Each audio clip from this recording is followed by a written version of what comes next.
First, I'd like to introduce Marcey Walsh, who will be evaluating Marcey W's speech. Please put your hands together for Marcey.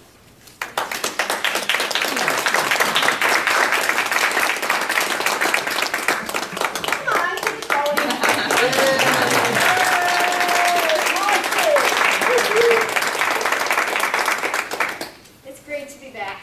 So glad to have Suncoast Toastmasters here as a constant in my life, even when I have to step out for 3 months to be training. So I'm really enjoying this. And I get to evaluate Mark. Would you stand, please? Thank you very much. Mark was speaking on speech number 3 from the Competent Communicators Manual, and the purpose of that one is to the point. The goal is to make sure that we know what your purpose is. Is it clear? Did you support it?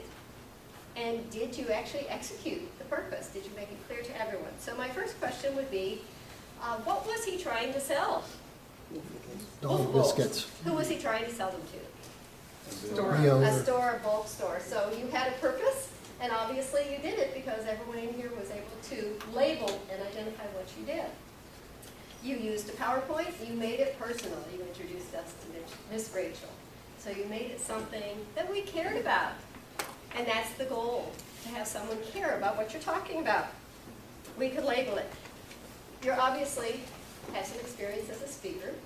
Your vocal variety was good. You were organized, you were structured, you went all the way down through the process. You were able to take us to a great close, and because I'm married to a sales trainer, this is something that I know a lot about. It was well thought out, and we enjoyed it. That was all very good.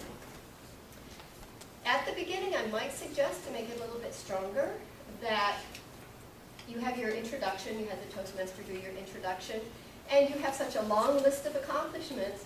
In any situation, it's really only necessary to list the ones that are relevant to the topic that you're talking about that day, or that would give you validity in front of your audience for that particular one. So you have so many to choose from, so go ahead and choose the ones that work. The other thing would be that the purpose of your speech, you said, hang on, let me tell you about what this speech is going to be. It's much more effective if you can just step right into it and assume character, and that's what the Toastmaster is for. Give them the description of who we are as an audience and what the purpose of the speech is and how it is structured. That way, when you step in, you're writing character and you're ready to go. You have the opportunity to use PowerPoint, which we often don't use here in Toastmasters, and it takes a lot of skill to be able to put together good PowerPoint and be able to use it. It took us right through the process and it worked well. Again, as a salesperson, I might suggest that you have more visuals. Don't you want to know what Miss Rachel looks like? You want to know face on this person that you're telling them that this is their ideal customer that will bring them a better bottom line.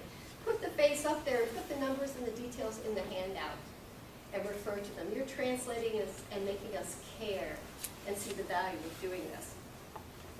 Move purposefully about the room. You were kind of like a hovercraft. And they're right, you are a good dancer.